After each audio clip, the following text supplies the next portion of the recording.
O texto que nós vamos ler agora é Mateus capítulo 6, 3 versos, que lemos semana passada. Vamos ler outra vez, na continuação dessa reflexão que a gente vem fazendo daqui. O texto é Mateus capítulo 6, Evangelho de Mateus capítulo 6, verso 22 até o verso 24.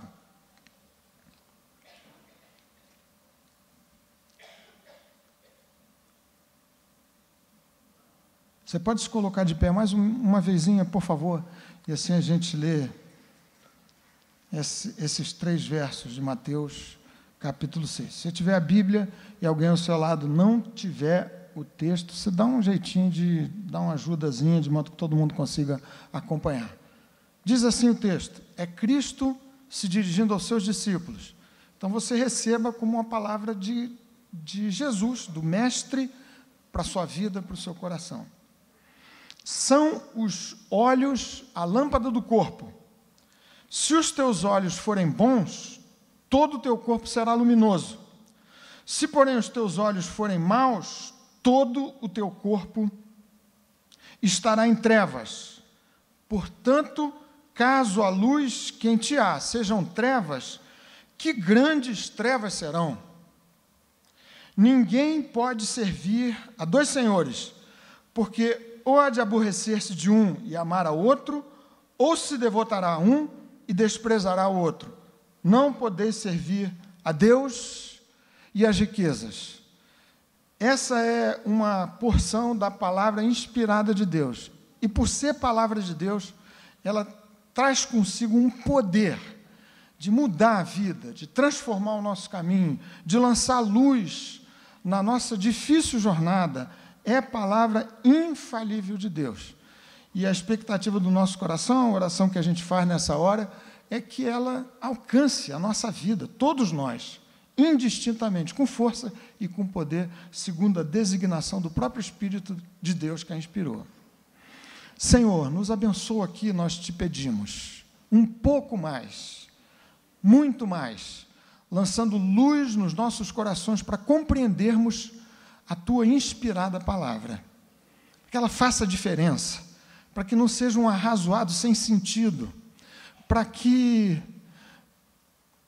haja, da parte do Espírito de Deus, a implantação da vida de Cristo em cada um de nós, em cada uma de nós, para a glória do teu santo e precioso nome. Que o Senhor, por sua palavra inspirada, lance luz no nosso caminho, no nosso percurso, duro, difícil e tantas vezes cheio de inseguranças e incertezas. Dá-nos a graça de, ao ouvir-te a voz por meio da tua palavra, sermos orientados no caminho pelo qual devemos andar. Em nome de Jesus. Amém. Amém. Vocês todos podem se assentar. Meus irmãos, irmãs, vocês que nos visitam, nesse texto aqui, como a gente comentou semana passada, Jesus traz 2 pares de alternativas de escolhas possíveis que são mutuamente excludentes ou exclusivas. Termo que você preferir, mas são alternativas que não podem coexistir. Ou você adota uma na sua vida ou outra. Impossível o arranjo de conciliação entre esses pares de alternativas referenciados aqui por Jesus. São 4 alternativas que dizem respeito a 4 aspectos supercríticos da nossa vida. Eu tenho certeza que é boa parte da inquietação, das perguntas que ocorrem ao coração de qualquer pessoa, mais jovem, mais velha, mais madura, menos madura, minimamente sensível. Você olhando a sua vida, olhando o ambiente à sua volta, as coisas que se passam, boas e ruins, certamente haverá de se fazer mais dia, menos dia, essas perguntas que Cristo responde ao apresentar essas 4 alternativas de escolhas mutuamente exclusivas, irreconciliáveis entre si. Ou você adota uma ou outra. A primeira dessas alternativas, nós vimos e avaliamos aqui juntos na semana passada. 2 tesouros. Jesus disse: que há a possibilidade da gente viver acumulando tesouros na terra ou tesouros nos céus. Agora, verso 22, Jesus nos coloca e aos seus discípulos diante de outro par de alternativas. Diz ele, ou temos olhos bons ou olhos maus. No verso 24, que nós lemos aqui juntos também, diz Jesus, só há dois senhores que haverão de governar a vida de vocês. E são dois senhores que se excluem mutuamente. Ou vocês haverão de servir a Deus ou às riquezas. Vimos na semana passada o sentido de riquezas, sentido lato desse termo, referência a bens materiais, mas também a outros valores dos quais a gente poderia insensatamente tentar trazer para a nossa vida a âncora, a segurança maior, o significado, o sentido, o valor. Vimos isso. E, finalmente, um texto que a gente já analisou também daqui, a partir do verso 25, Jesus trata de dois pares de preocupações que você, que eu, que nós, que os seus discípulos têm diante de si a escolher e que se excluem mutuamente. Ou a gente opta por andar afogado, super ansioso, com as preocupações em torno, aliás, de coisas lícitas que a vida coloca diante de nós. O que comer, o que beber, com o que vestir. Veja depois aí no seu exercício devocional domiciliar, verso 25 em diante, que não é objeto da nossa discussão nessa noite, mais propriamente. Mas disse Jesus, ou vocês se afogarão com estas preocupações que vão governar a vida de vocês, ou vocês terão uma preocupação fundamental, como guia, como ambição fundamental do coração da vida de vocês. Buscai, pois, em primeiro lugar, o reino de Deus e a sua justiça, e essas demais lícitas coisas haverão de ser acrescentadas a vocês, meus discípulos. Então, esses quatro pares de alternativas são as respostas a essas tais perguntas a que antes eu me referi, que batem à porta do coração de qualquer pessoa minimamente sensível. O primeiro par de alternativas tem a ver com o seguinte: onde eu vou ajuntar os tesouros da minha vida? Onde é que eu vou investir o que de mais valioso eu tenho para administrar nessa vida? Segundo grupo de alternativas, verso 22, verso 23, é Cristo dizendo, onde é que eu vou fixar os meus olhos? E vamos já entender exatamente a que Jesus se refere. Terceira questão colocada diante dos discípulos, diante de nós, pelo Senhor. A quem, afinal de contas, eu haverei de servir? Dado que a apresentação de Jesus indica, sem tergiversação alguma, que só há duas alternativas de vida servindo alguém, alguma coisa. Diz Jesus, só há duas alternativas. Ou vocês servem a Deus, a Jesus, ou serão escravos de muitos cuidados. E Jesus usou aqui, como ilustração, o aguilhão tirânico das riquezas. Outros bens que a vida poderia oferecer entram no mesmo pacote. Finalmente, a última pergunta tem a ver com o seguinte: com que nós haveremos de nos preocupar fundamentalmente para governar a nossa vida? Aqui, os dois princípios nos quais a gente vai concentrar nesses minutos a nossa atenção, tratam não exatamente de um mandamento de Jesus, como no caso anterior, verso 19 em diante. Jesus determinou que os discípulos não empreendessem os seus melhores esforços de vida, ajuntando tesouros para serem colocados no lugar errado. Nesse caso, verso 22, 23 e 24, Jesus enuncia dois princípios que eu vou descrever aqui para vocês. Estão nesse texto. O princípio a gente precisa entender, os dois. Verso 22 é um princípio. Verso 24, outro princípio. Em seguida, diz Jesus, há repercussões por aderirmos a esses princípios, tanto quanto há reflexos, impactos sérios, severos, para a eternidade, por não se aderir a estes princípios. Então, as alternativas são colocadas diante de nós, a gente precisa entender que princípios são esses, mas não há a possibilidade de eu ser neutro diante do enunciado desses princípios que Jesus coloca para orientarem as nossas vidas. Diz Jesus, se vocês se deixarem governar por estes princípios, a consequência será uma. Se rejeitarem esses princípios, inevitavelmente, as consequências serão diametralmente opostas. É isso que o texto diz para o nosso coração e para a nossa vida. Tendo entendido essas coisas, que princípios são esses? Quais são os reflexos, os impactos da sua observância ou não na nossa vida? Finalmente, eu vou enunciar aqui algumas lições que poderiam passar despercebidas numa leitura mais casual desse texto, só para firmar bem o nosso coração em cima desse texto. Qual é o primeiro princípio? Verso 22. Vejam só, Jesus, dessa maneira tão didática, maravilhosa, ilustrativa, própria do Senhor, da sua palavra, ele diz o seguinte, são os olhos a lâmpada do corpo. Esse é o princípio. Vejam que coisa linda. Diz Jesus assim, os olhos de vocês são tais quais faróis de carros nos quais vocês andam na jornada da vida. Os olhos são a lâmpada do corpo, a iluminar o percurso, o caminho pelo qual vocês haverão de andar. Entenderam claramente qual é o princípio de Jesus? Agora a gente tem que traduzir, esmiuçar um pouquinho mais. Mas o que Jesus disse foi isso, exatamente isso. Os olhos são a lâmpada do corpo.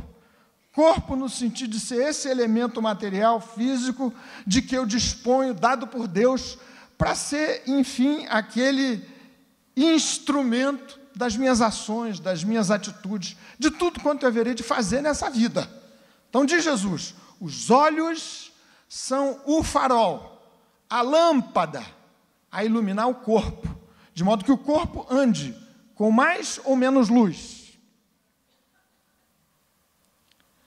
Para a gente entender melhor a que Jesus se refere, qual é a aplicação mais profunda e própria desse princípio do Senhor, os olhos são a lâmpada do corpo, significa dizer, os olhos iluminam o caminho para o meu andar, para as realizações do meu corpo, faróis do carro da minha vida. Eu preciso entender o que significa olho, olhos, olhar, porque certamente há alguns sentidos aos quais Jesus se referia nesse texto. Olhos.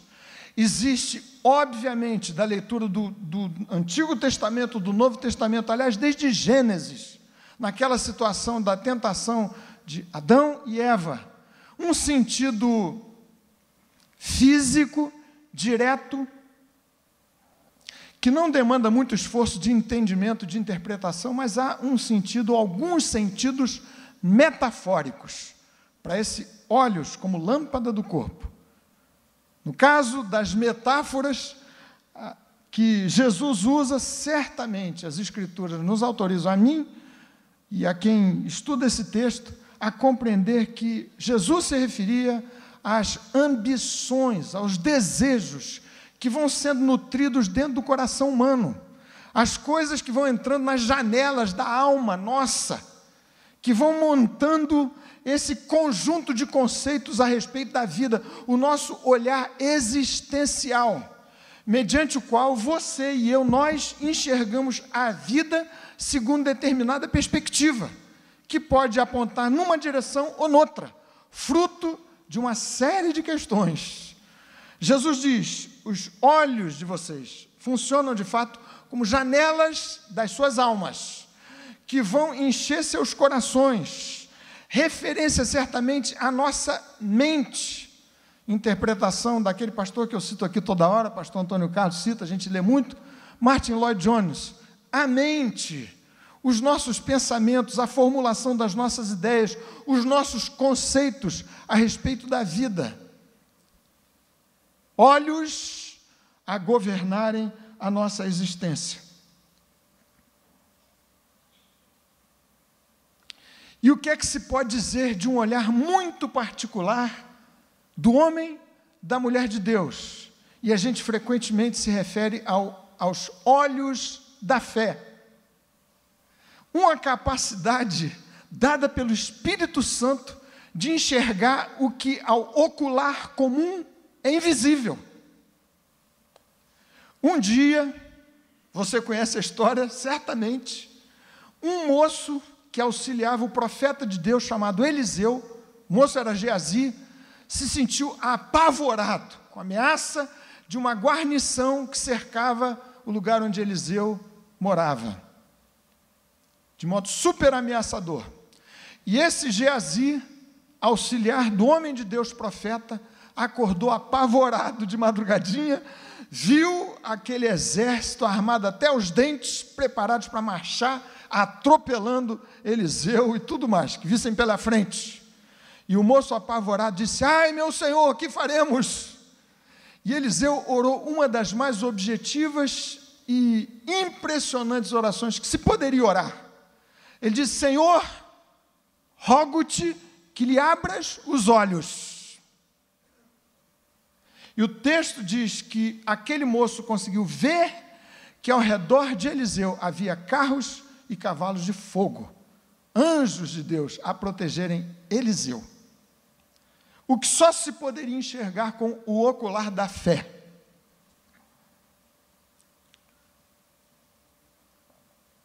Claro que o texto também se refere aos nossos olhos físicos. Você sabe quantas imagens ficam gravadas, e eu me refiro a imagens mesmo, visual, gravadas de modo super forte, às vezes de maneira indelével, você não vai perder nunca aquela referência de imagem, e isso determina, para o bem ou para o mal, comportamentos, maneira de você se sentir, melhor ou pior sono à noite, quantas coisas assim acontecem. Aquela tragédia que se passa ali com os refugiados da Síria e de outras regiões, tem produzido muitas imagens chocantes. Vocês não concordam? Vocês se lembram, muito recentemente, uma imagem que correu o mundo, de um garotinho morto numa praia, me parece que é uma praia da Tunísia. Que imagem forte! Os olhos físicos, absorvendo essas imagens e compondo determinados quadros emocionais na nossa mente, na nossa alma, no nosso coração. Jesus certamente se referia a isso também.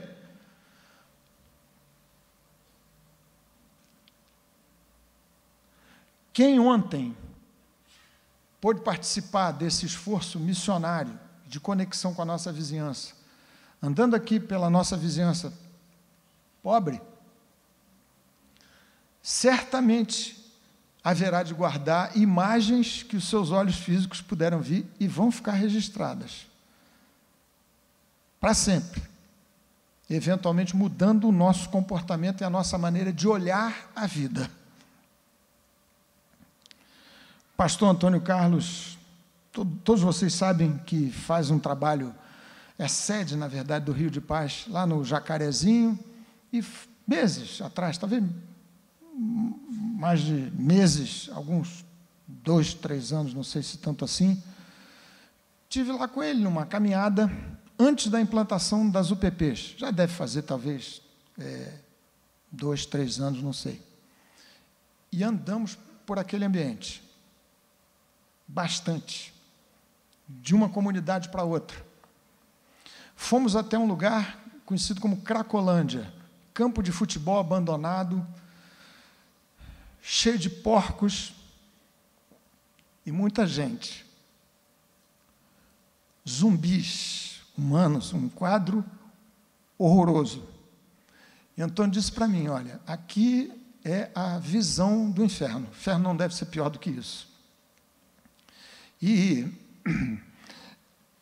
a visão daquela cena chocante, tão pertinho da gente, na cidade maravilhosa, Rio de Janeiro, cidade maravilhosa, só que tem uma banda do Rio que não tem nada de maravilhoso. É uma imagem forte que marca a vida da gente. Espero que Deus me ajude a nunca esquecer o que eu ali vi. Depois voltamos outras vezes. Uma vez entramos numa casa de uma família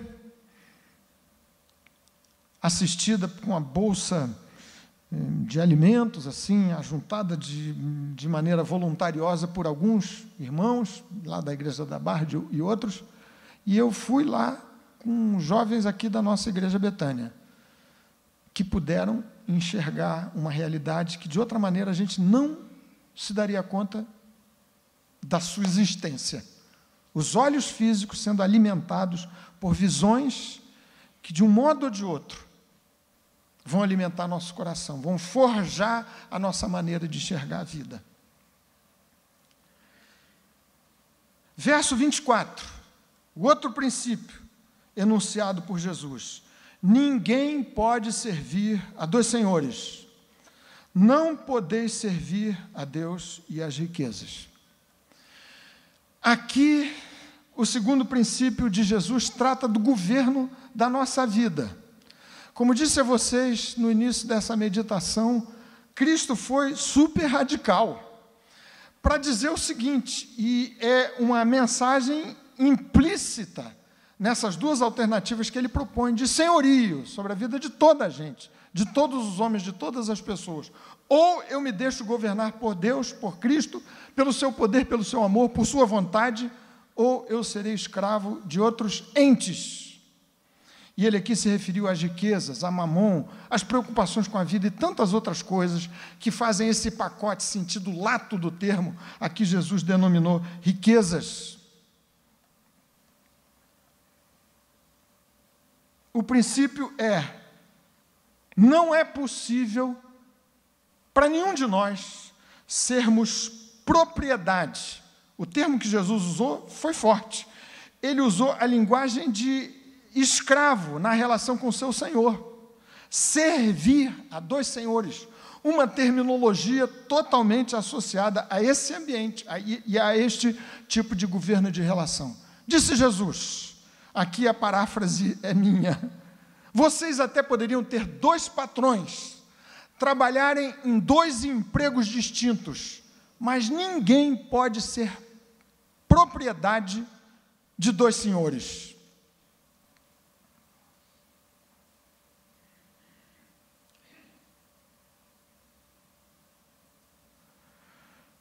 Se vocês virem aqui o texto em seus detalhes, vão perceber que Jesus diz assim, inevitavelmente, inexoravelmente, servindo a qualquer desses dois senhores, a relação será de amor,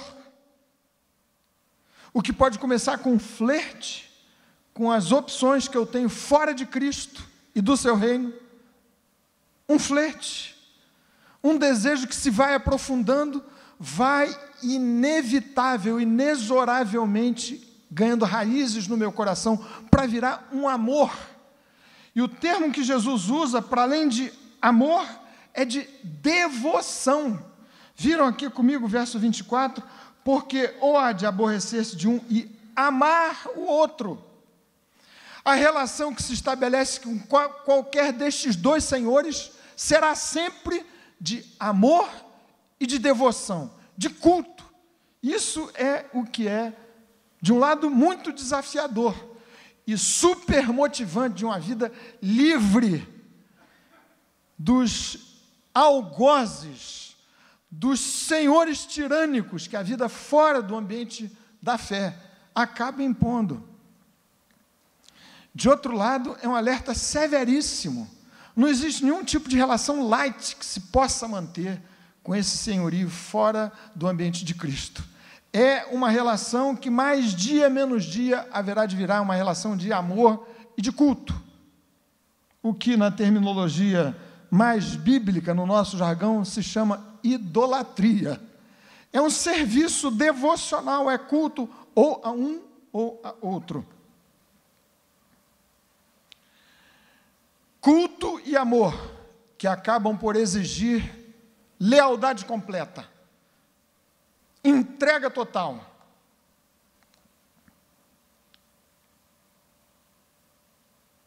Quais são os reflexos e os impactos de seguirmos ou não, de aderirmos ou não a esses dois princípios que Jesus enunciou nesse texto que a gente está lendo aqui?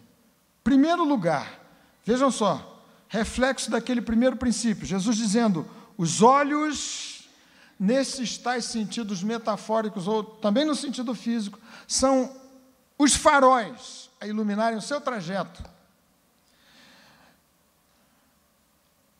O primeiro impacto óbvio é o seguinte, o que disse Jesus, se os seus olhos forem luminosos, vocês andarão na luz. Nesse mundo escuro, nesse mundo difícil, nesse mundo super acidentado, nesse mundo cheio de armadilhas, de enigmas indecifráveis, se os teus olhos forem bons, forem sadios, forem espirituais, se a nossa visão da vida for determinada pela fé, pela palavra de Deus, lâmpada para os meus pés é a tua palavra e luz para os meus caminhos, de Jesus, se os teus olhos forem luminosos, se a concepção da vida a governar como um olhar existencial o caminho de vocês, se eles forem bons, se o sistema de valores que vocês adotarem forem os meus, do meu reino, em contraposição, aquilo que Jesus coloca como contraposição aos valores do seu reino,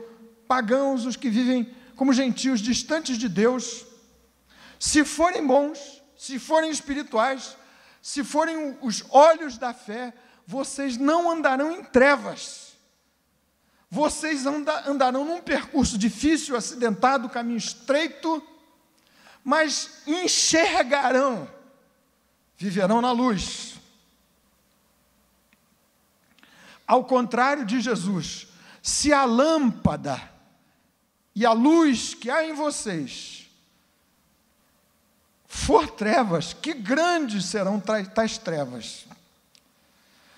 A ilustração é simplerésima, desculpa aqui o neologismo, mas você já experimentou, eu passei por isso, com Moniquinha, minhas filhas, menores ainda, a gente indo para Teresópolis no finalzinho de semana, íamos passar lá no final de semana, acho que era Teresópolis, ela que vai me ajudar aqui, não me lembro, mas não importa, é subindo aqui a serra, e noite super escura, nublado, tempo, sexta de noite, eu não enxergava um palmo na frente do nariz, e o carro tinha até um farol razoável.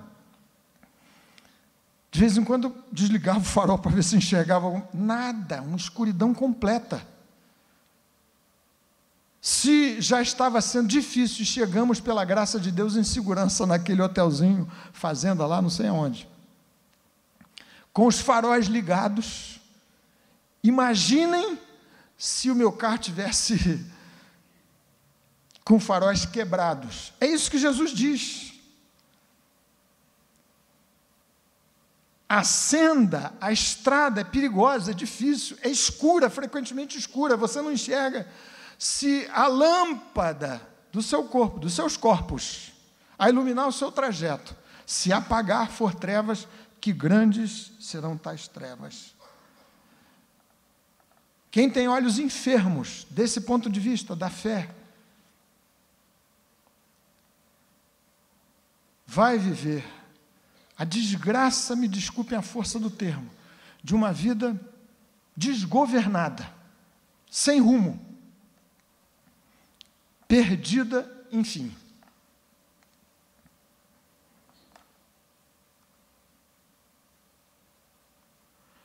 Consequências, repercussões do princípio que Jesus enunciou no verso 24.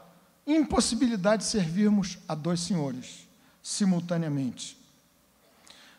Já vimos, o Senhor que você escolher como Senhor da sua vida, amo da sua vida, vai ser objeto do seu amor e da sua devoção.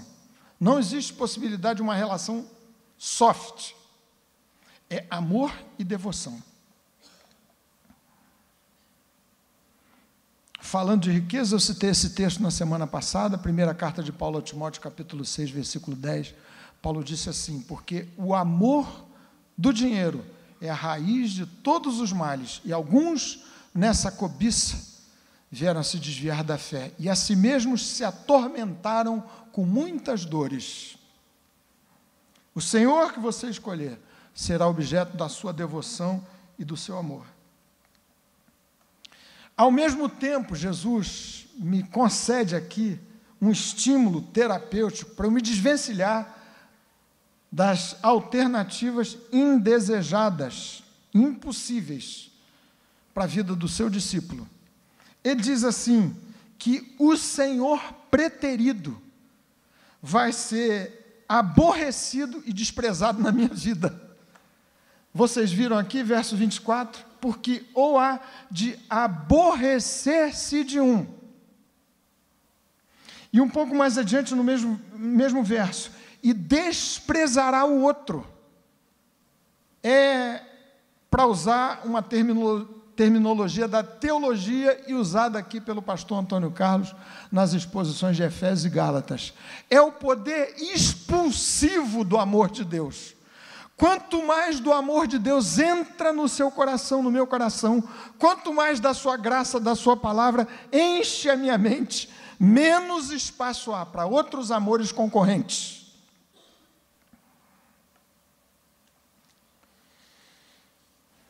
As lições, para além dessas, que eu imagino, espero em Deus, que você já possa ter absorvido para o seu coraçãozinho nessa noite, mas algumas que podem escapar da nossa análise desse texto, eu vou citá-las daqui. Em primeiro lugar, o óbvio, o mais direto, não metafórico.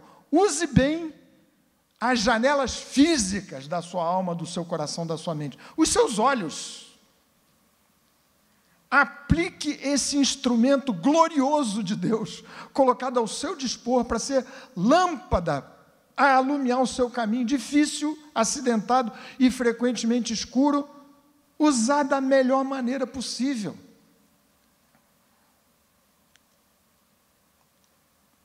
Você precisa dedicar, e eu também, da mesma forma, seus olhos a leituras que inspirem o seu coração e a sua vida. Salmo 119, versículo 17. Vejam que preciosidade. Desvenda os meus olhos para que eu contemple as maravilhas da tua lei. É o salmista orando, dizendo: Senhor, me ajuda a usar o meu olho físico de maneira que eles alimentem o olhar da minha alma, do meu coração. Desvenda os meus olhos. Ele serviria a sua própria alma para que eu contemple as maravilhas da tua lei.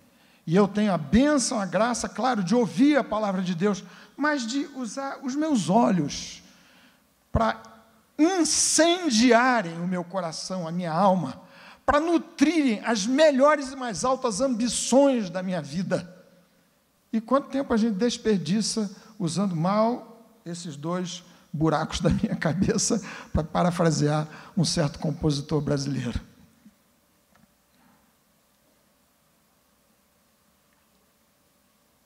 Vocês sabem que a gente vive numa cultura especialmente brasileira, super visual, de exibição, exibicionista ao extremo.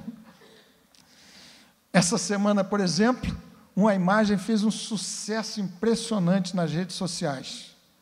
O policial da Federal, hipster, bonitão, cidadão bem apessoado, que prendeu Eduardo Cunha.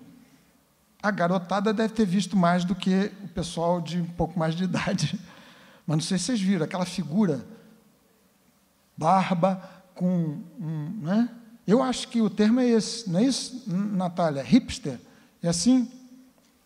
Esse tipo diferente. 100 mil seguidores no Instagram, da noite para o dia. as meninas apaixonadas, dizendo: vem me prender.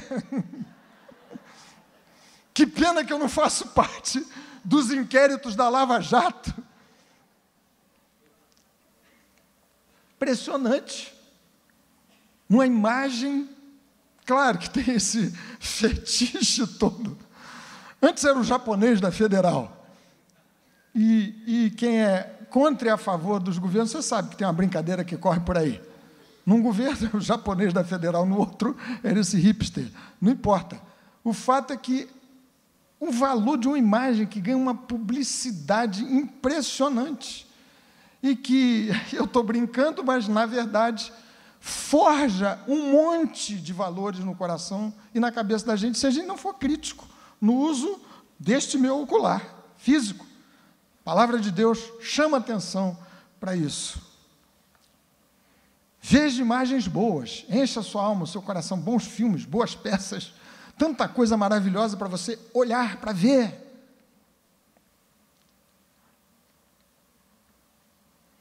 Aquilo em que você fixar os seus olhos vai dominar a sua atenção e vai aos poucos virando o seu amor maior.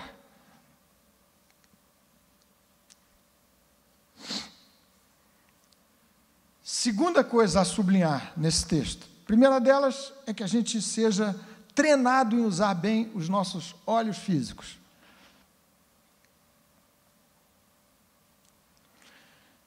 Anotei aqui um texto fortíssimo da segunda carta de Pedro, capítulo 2, versículo 14, referindo-se a gente que haveria de entrar pelo meio da igreja. Ele disse: essa gente do inferno, no meio de vocês, tem olhos cheios de adultério. Impressionante a palavra de Pedro.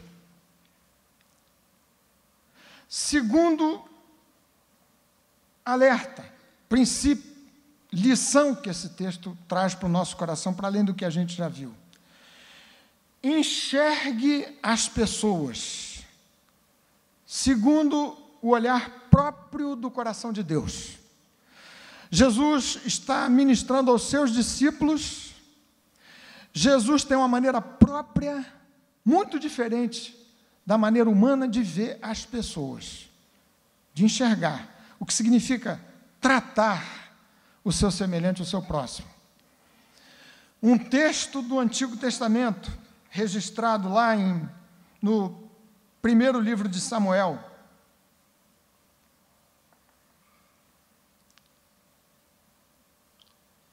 Samuel chegou à casa de Jessé, pai de Davi, de mais outros 7 irmãos, para ungir o rei escolhido. E Samuel olhou todos os irmãos, mas faltava um, justamente aquele a quem Deus havia escolhido. E a orientação de Deus para Samuel, o profeta, foi a seguinte: não olhe para a sua aparência. O homem vê o exterior, porém o Senhor, o coração. Então, a lição nesse ponto é o seguinte: peça ao Espírito Santo que a cada dia ajude você, crente em Jesus, a olhar as pessoas tal como Jesus nos trata e olha. O olhar de Cristo na nossa direção é sempre um olhar de misericórdia, de quem se associa na dor, de quem busca cuidar. Nunca um olhar que jamais nos caberá de um juiz, mesmo que fosse um juiz de bom coração, um justo juiz. Essa parte do olhar pertence a Deus.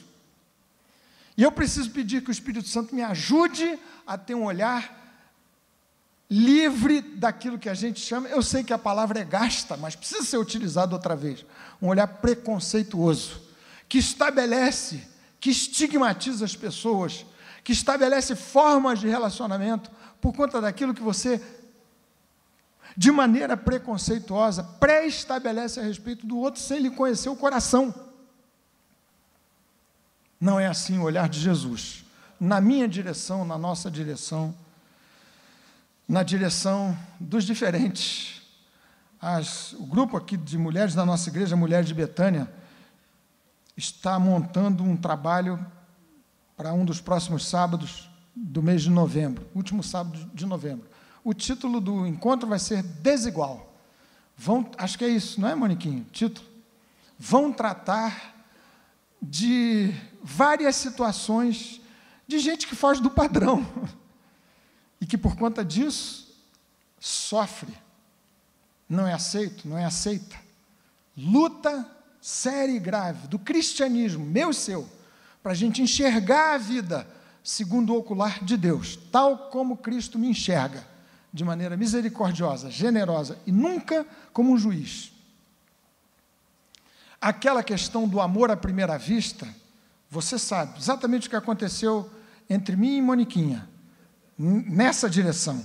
Bati os olhos naquela belíssima mulher, aquela que está ali, aqui à minha direita, loura, olhos esfuziantemente azuis.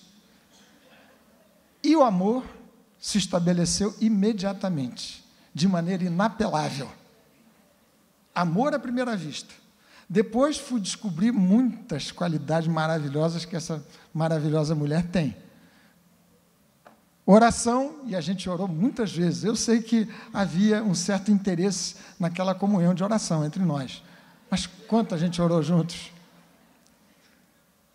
Dirigimos aqui o grupo de jovens juntos, e tanta coisa mais maravilhosa que eu fui descobrir nessa vida, preciosíssima. Mas a história do amor à primeira vista, às avessas, eventualmente acaba corrompendo as nossas relações com muita gente, dentro e fora da igreja. É rejeição à primeira vista, é o olhar não cristão preconceituoso, pelo jeitão, pelas palavras e tantas outras coisas mais que a gente enxerga segundo um olhar muito humano e pecaminoso. Pedir que o Espírito Santo me ajude a enxergar as pessoas tal como Jesus me enxerga e me vê. Terceira lição para a gente guardar aqui no nosso coraçãozinho. Olhe a vida nesse tal olhar existencial, segundo o nome de batismo aqui que dei nessa noite para a nossa meditação. Olhe a sua vida segundo a mente de Cristo.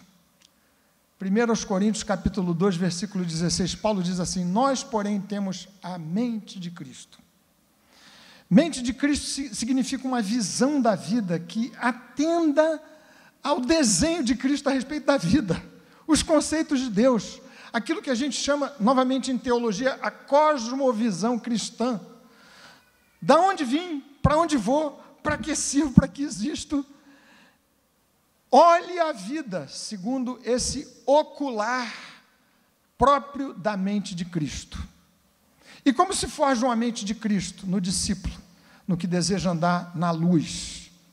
Alimentando dia a dia as janelas do seu coração, o seu próprio coração, o seu espírito, com coisas boas, com a palavra de Deus, com tanta coisa útil e especial que a vida nos pode oferecer dentro e fora da igreja. Desculpa a meninada aqui, vou citar uma coisa que me veio, que me ocorreu. Sem querer ser chato, ser ofensivo, nada disso, mas só para vocês pensarem comigo um pouco. Tem tanta coisa que é parte da nossa cultura que vale nada. Vocês imaginem o seguinte, com todo respeito ao artista, mas será que dá para a gente forjar a mente de Cristo ouvindo Wesley Safadão?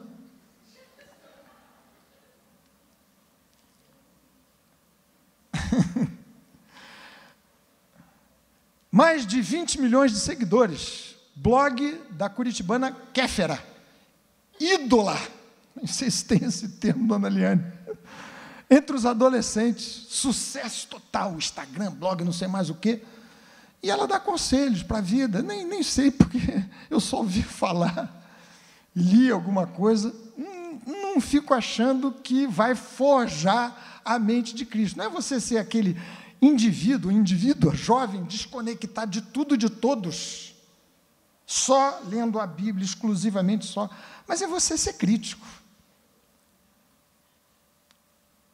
e não investir os seus melhores esforços naquilo que, no final das contas, não vai forjar em você a mente de Cristo, apagando o farol da sua vida. Vocês sabem que isso também se aplica àquilo que a gente poderia chamar de subcultura evangélica e cristã. Não é tudo que vem do chamado meio evangélico que serve e que presta, não é mesmo. E, gente, nesse tempo de redes sociais e internet tem circulado muita coisa, mas muita coisa. Eu recebo um monte de sugestão de tudo quanto é tipo de coisa, de mensagem. É melhor você ser um pouco mais seletivo. Se você é dessa igreja, membro dessa igreja, dá um pouco mais de foco. Aqui é o ambiente, é o aprisco que você tem escolhido, porque, gente, cá para nós, tem o termo, talvez não seja próprio aqui para púlpito, eu não vou usar. Um lixão evangélico, desculpem, de que eu preciso me precaver também.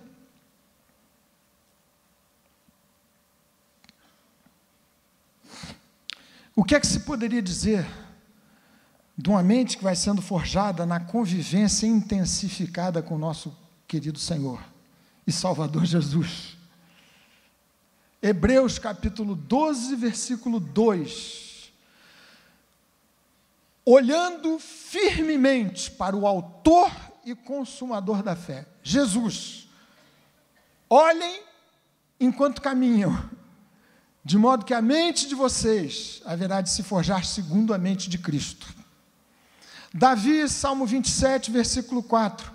Uma coisa peço ao Senhor e a buscarei, que eu possa morar na casa do Senhor todos os dias da minha vida, para contemplar a beleza do Senhor, para olhar todos os dias o Senhor, Deus da minha vida, e meditar no seu santo templo.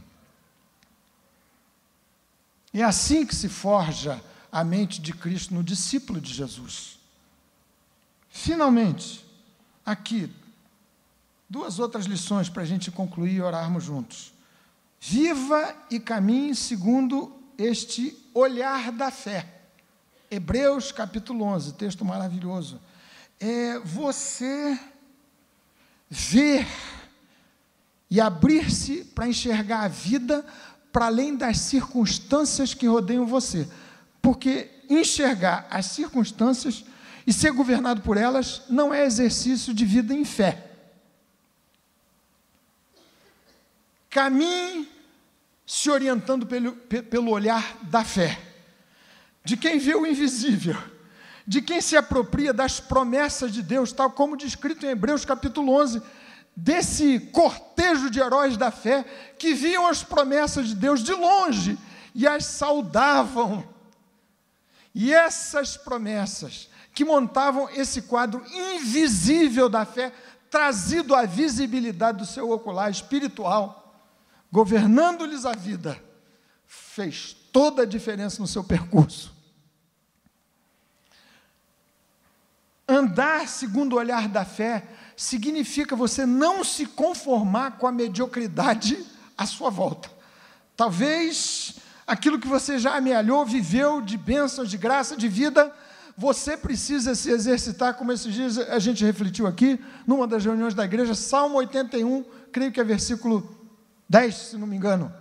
Abre bem a tua boca e te encherei. Essa é a visão da fé. Nada pequenininho, miudinho, tímido. É você dizendo, Senhor, obrigado por tanto que já recebi. Aqui a gente agradeceu, não foi, gente? Mas olha, o que vocês receberam de bênção é um aperitivo, é uma entrada simplesinha, aquela torradinha que só serve para dar uma forradinha inicial no estômago, para o prato principal que haverá de se seguir. Olhar da fé é viver de maneira avantajada, desejando o melhor para si e para os seus, em nome de Jesus.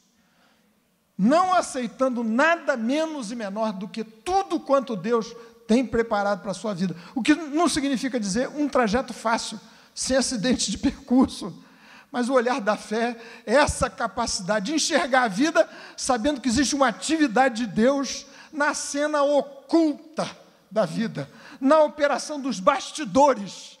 Enquanto o teatro da vida mais visível vai se dando, vai se desenrolando, Deus está agindo de maneira invisível, como supremo produtor da encenação da nossa própria vida. Olhar com o ocular da fé, olhar a vida segundo a fé, é você incluir, incorporar ao seu dia a dia as promessas de Deus.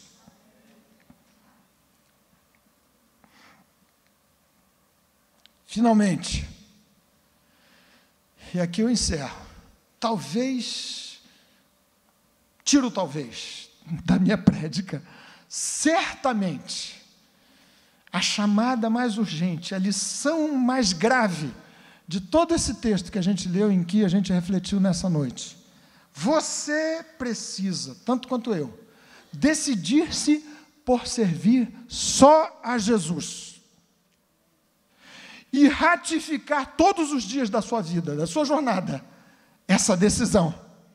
Quero servir a Cristo e andar com Ele, não desistir, perseverar. Quero me submeter mais a Ele, amá-lo mais, me devotar mais a Ele, ao seu caminho, à sua vontade, todos os dias do trajeto mais acidentado ou menos acidentado da minha vida. Essa é a chamada essencial desse texto.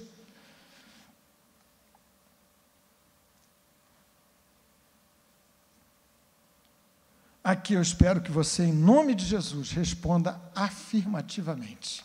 Sim, compreendendo que eu estarei sob o domínio de um destes dois senhores, prefiro me entregar ao Criador. Prefiro andar no reino do Filho do seu amor, do que integrar o império da tirania das trevas. Quero ser de Jesus, coisa que você precisa dizer todos os dias, porque todos os dias você haverá de ser tentado a escapulir dessa trajetória. Ninguém pode servir a dois senhores. Dizer como Josué, escolher hoje a quem desejam servir. Eu, entretanto, porém, e minha casa, nós serviremos ao Senhor. Louvado seja o seu glorioso nome. Amém. Amém, meus irmãos queridos.